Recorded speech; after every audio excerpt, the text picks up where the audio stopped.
All right, we'll go ahead and get started. Welcome everyone to the Zonos Countdown to ICS2 Release 2 webinar. Today we'll be going over what you need to know to be prepared for ICS2 Release 2 next month. We'll kick things off with some introductions. My name's Chanel Barnes. I've been at Zonos for almost 3 years. I'm the product manager over Classify, which is Zonos automated classification tool, and Catalog, which is Zonos product management solution. Jonathan? Yeah, hey, my name is Jonathan Sullivan. I'm the head of data science at Zonos, and I focus on creating artificial intelligence systems that enable all to navigate the cross-border complexity, no matter the size of their business and their problems. Thanks, Jonathan. All right, quick overview of the agenda. Again, we'll be going over ICS2, specifically Release 2, and what that entails. Some of the key data element requirements, such as product descriptions and HS codes and classifications. And then at the end, we'll talk about how we can help and leave some time for questions. So what is the Import Control System 2? So ICS2 is an electronic import system that was created and implemented by the EU that collects package details and data by screening all shipments going to or through the EU for safety and security prior to a shipment or package arrival into the EU. So why did the EU implement this? Well, the EU accounts for 15% of the world's trade, and in recent years, the EU trade market has sort of felt a shift from their once more traditional and more simple trade facilitation to, in recent years, a lot more compliance and law enforcement headaches. So for this reason, they implemented ICS2 to both protect the safety of EU citizens and the security of the EU's internal market. ICS2 allows EU customs to quickly and easily identify high-risk shipments and intervene at the appropriate time. And it also simplifies all the information and logistics into one central European database. So Jonathan, can you tell us a little bit more about ICS2 Release 2 specifically and some of those key data requirements? Yeah, I'd be happy to, Chanel.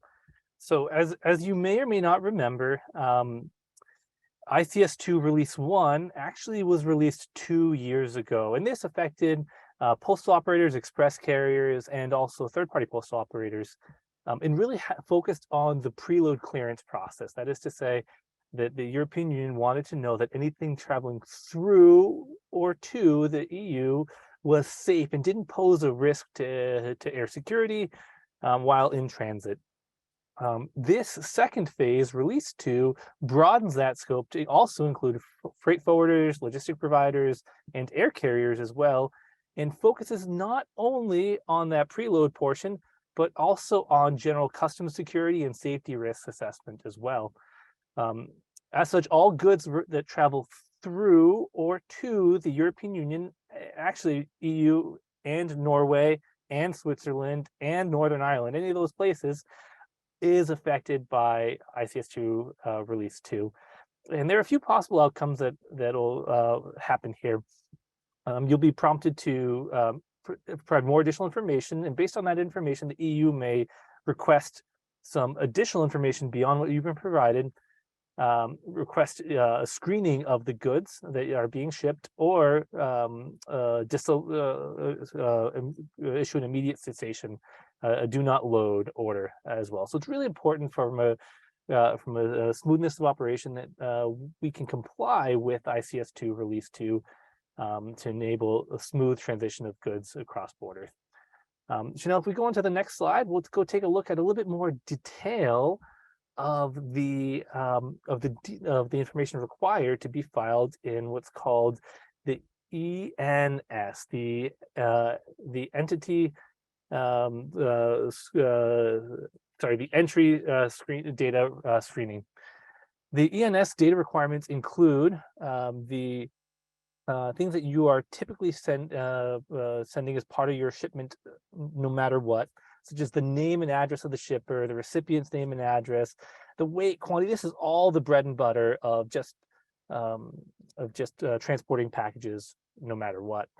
The additional pieces of information that are new and probably the most difficult for many people to come up with are the goods description. That is a description of what is being shipped, the HS code, and we'll talk about that in a little bit more detail, and the EORI number, the Economic Operator Registration Identification number. That EORI number is a unique number that identifies typically it's the shipper, the person that is sending the package, and is issued by a member state of the European Union, and is required for all of these, regardless of whether that economic operator resides in the European Union or not. So if we go on to the next slide, Chanel will provide a little bit more detail about who is responsible for this information. Chanel? Thanks, Jonathan. So there's a bit of a shared responsibility when it comes to these ICS2 requirements. Technically and legally, the carrier or the economic operator is responsible for the ICS2 data. However, the retailer is responsible for providing the carriers and postal companies with complete and accurate data about the goods that they're shipping, including product descriptions and HS codes, which again, we'll get into a little bit more in just a minute. Excuse me. So although the carrier is legally responsible and will be the one in communication with the EU customs, the retailer will be ultimately held responsible by the carriers when they have a package with inaccurate data that results in increased duties or fines, reconciliation, and of course the frustrated customers that experience those shipment delays or rejected packages. So for example, if a shipment is rejected due to an inaccurate HS code, let's say, while the carrier again will be the one customs communicates the delays with, or the fees or rejected package, it's likely that they will hold the retailer responsible for covering those costs. And of course, working with the end customer on the mishap, resulting in a poor customer experience. So as Jonathan went over, there are a handful of new key data requirements, and one of those is product description. So Jonathan, can you talk to us a little bit about product descriptions and what makes an acceptable product description according to ICS2 requirements? Yeah, I'd be happy to, Chanel.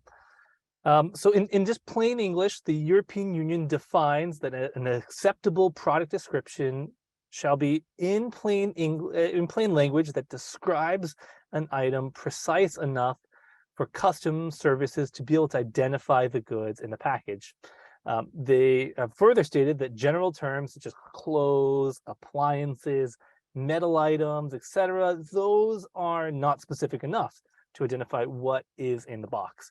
And they would much rather you put a precise description that includes not only what the item is, what it is made of, and what it will be used for. If the inability to provide such descriptions will result in delays and likely issues when traveling cross-border, especially into the European Union.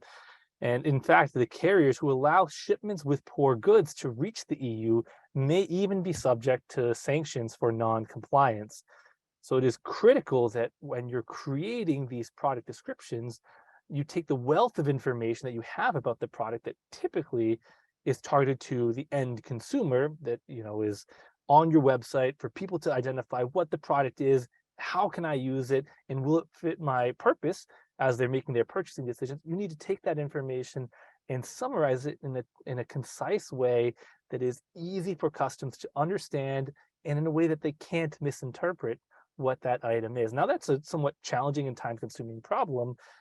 And we've made great strides into creating AI solutions to help you solve that problem, and take that wealth of information that you already have and target it towards this other audience, such that it can comply with these acceptable criteria that are issued by the EU, and also that are generally useful for cross-border shipments regardless of their destination. Now that we understand a little bit more about product descriptions, Chanel, would you mind going into a little bit of detail about HS codes and how they're used or required here across border? Yeah, you bet. So at a high level, we here at Zonos like to think of HS codes as internationally recognized part numbers. And these part numbers, or HS codes, are used by 185 World Customs Organization, WCO, countries, and they help customs and countries quickly identify and track everything that is coming in or going out of their country, and it also allows customs to easily calculate duties and fees. The first 6 digits, as you can see here, are universal, and they're agreed upon by all 185 of those WCO countries, and they are amended every 5 years to accommodate new products or consolidate existing HS codes. For example, in 2022, which was the most recent update, the WCO created a new HS code for drones, which, as you can imagine, are heavily enforced. The country-specific codes, as you can see underneath, are anything after the 6 digit, and they are created and maintained by individual countries and can pretty much be updated whenever a country wants, which Jonathan will expand on more here in just a minute.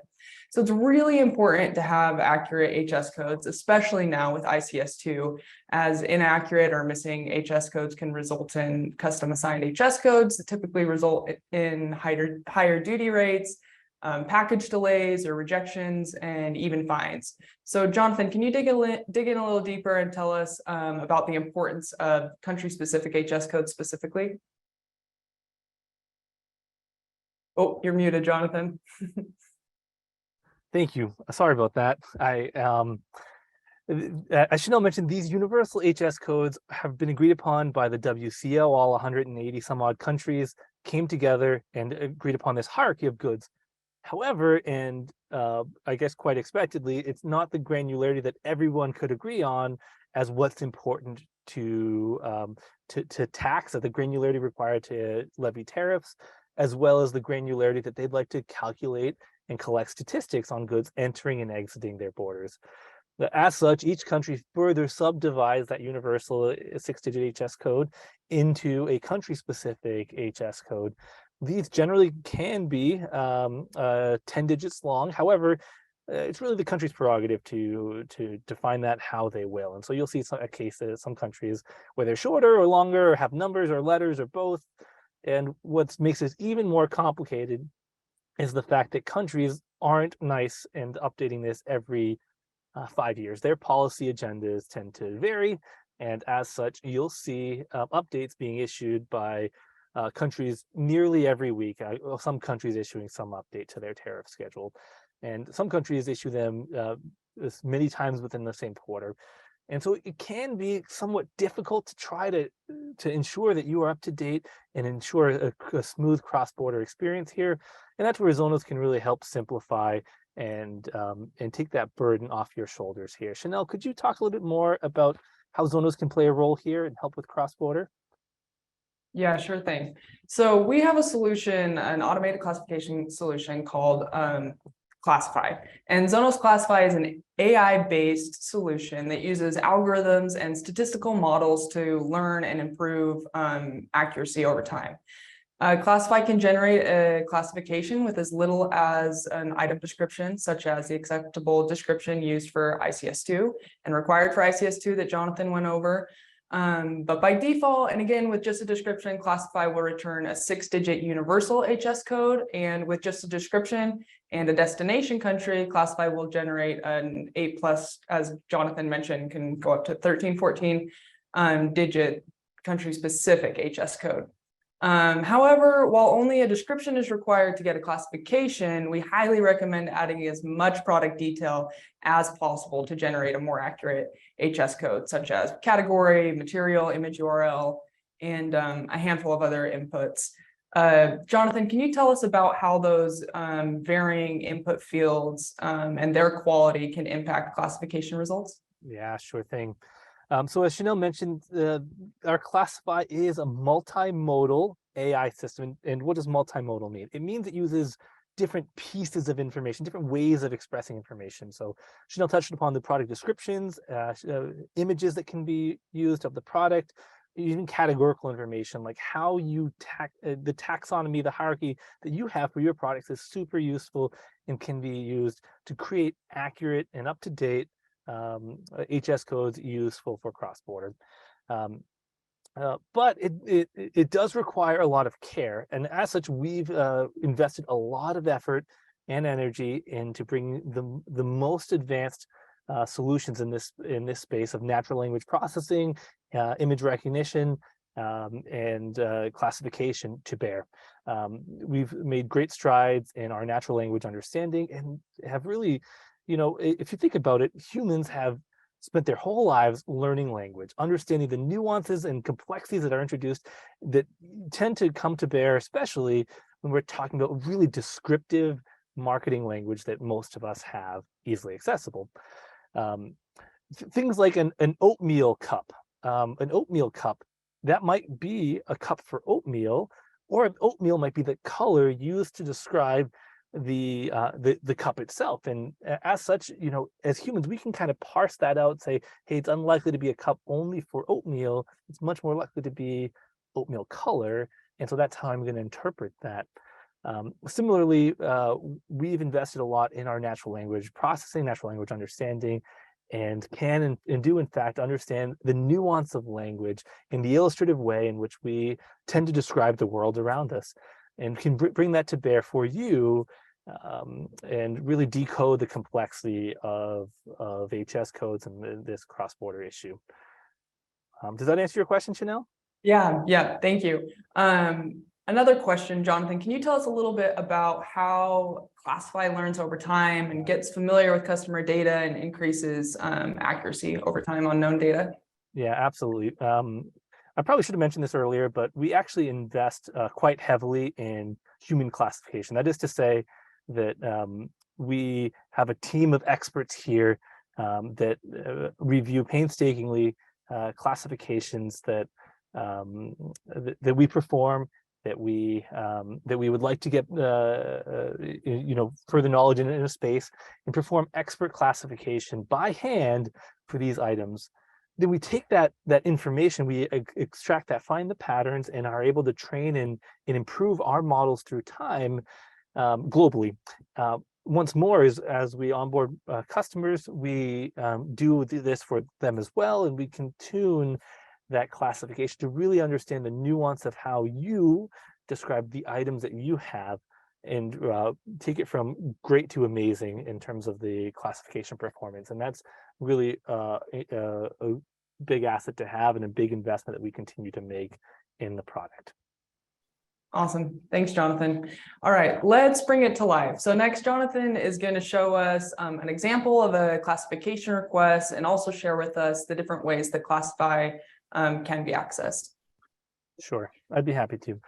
So let's say that I have a pair of leather sandals that I'd like to classify. What I can go to Zonos' dashboard, and I can enter in a few fields. And for some reason, it looks like that animation may not be playing. You'll have to bear with me here. But you'll go ahead and you'll type in the name of the product, that you have a description of it, as well as upload an image.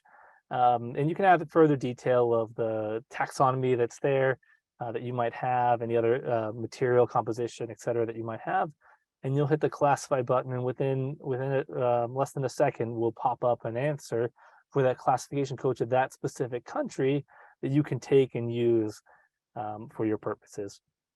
However, that might not be the scale which is required for your business. There's a lot of human effort to go and type these things one by one. And so you'll notice on the left-hand side, we actually do have a bulk classification there as well, that will allow you to upload an entire, like a spreadsheet, a comma separated value, a CSV file of different items with the URL to the images, and then other categorical or otherwise information as well. And we'll go bulk process that, and you'll be able to download the results. Additionally, for those that have even higher scale, we have API programmatic access, where we can directly link into your applications, into your business processes through the API, and allow for real-time classification that way. And once more, we do know that with ICS2, there is a big effort and a big demand here.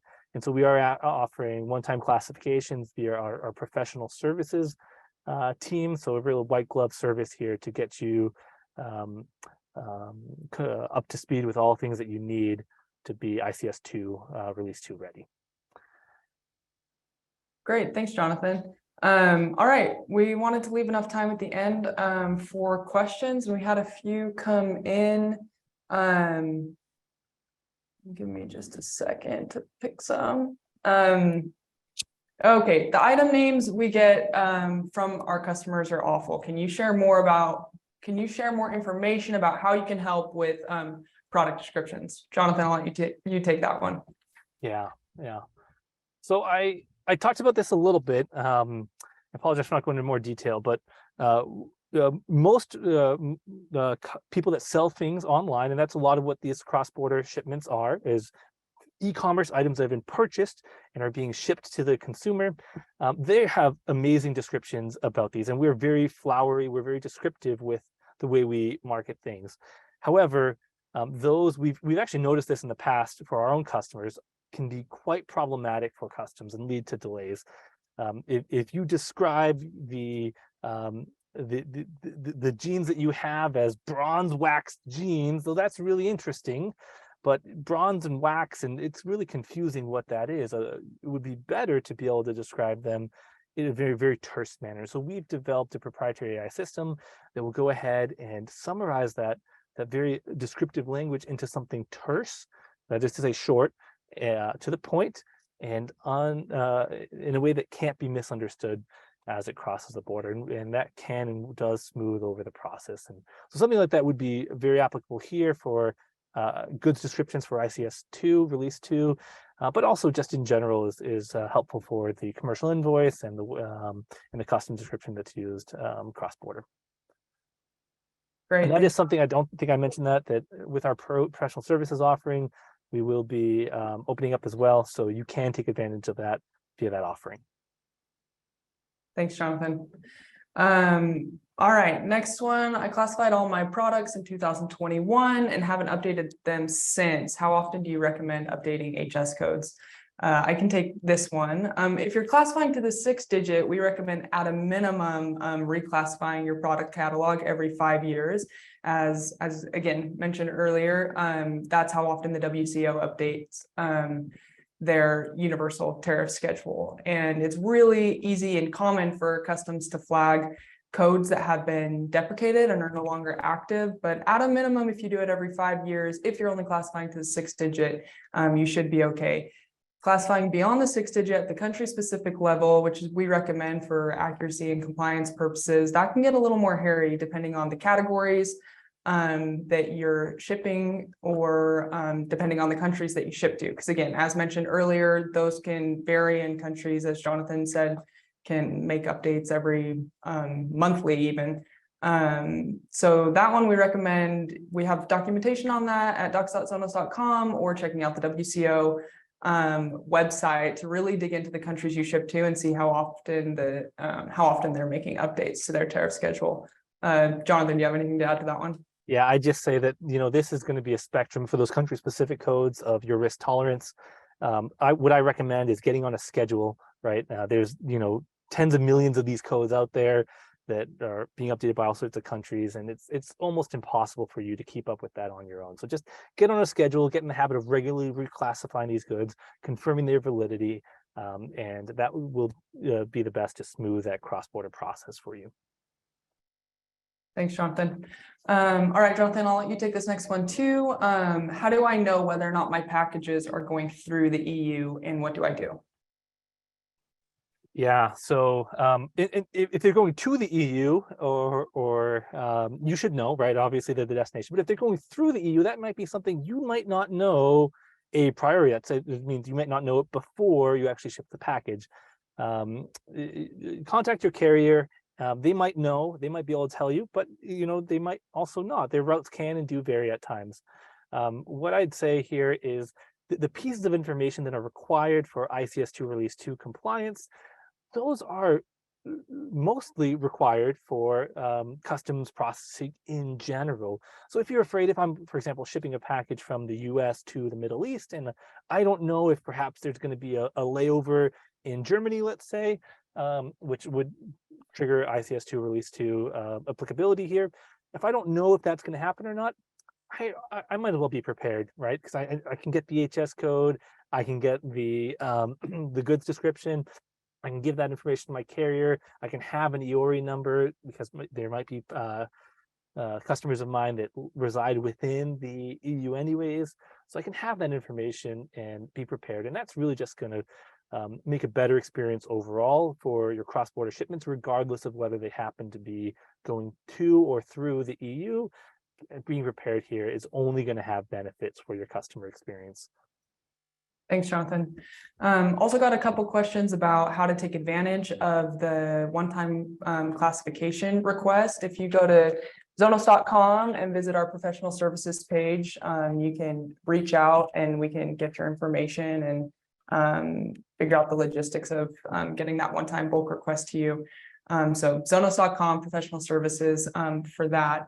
And we're just about up on time. However, I do I got that GIF loading that Jonathan worked so hard on. So don't want to let this end without sharing that.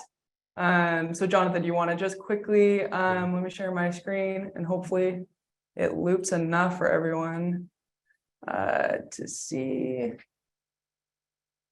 Sure. There we go. So as mentioned here, in our dashboard, in our user interface, you should be able to go and Sorry. yeah, it's okay. I should have made it loop infinitely. I made it loop one time because I'm new at all of this, but thanks for bearing with me, everyone. So you go ahead and you type in the name of your product. Let's say you can upload, in this case, it's women's leather shoes with the brand. You upload an image, you pick the country from our drop-down menu, and there's additional fields below that you can click on and add more information, but even that is enough information for us to get that HS code for you to be able to leverage and use for your purposes. So awesome. Thank you, Jonathan. Okay, well, we are up on time. Thank you. And if we didn't answer any of your questions, please, we'll answer all the ones that came in the Zoom chat Q&A, but also you can reach out to questions at Zonos.com. And we'll get those answered here within the next week or so, and be on the lookout. There'll be a follow-up email with this webinar recording and additional resources and documentation to help you navigate ICS2. So thank you, and thanks everyone for joining. thank you guys.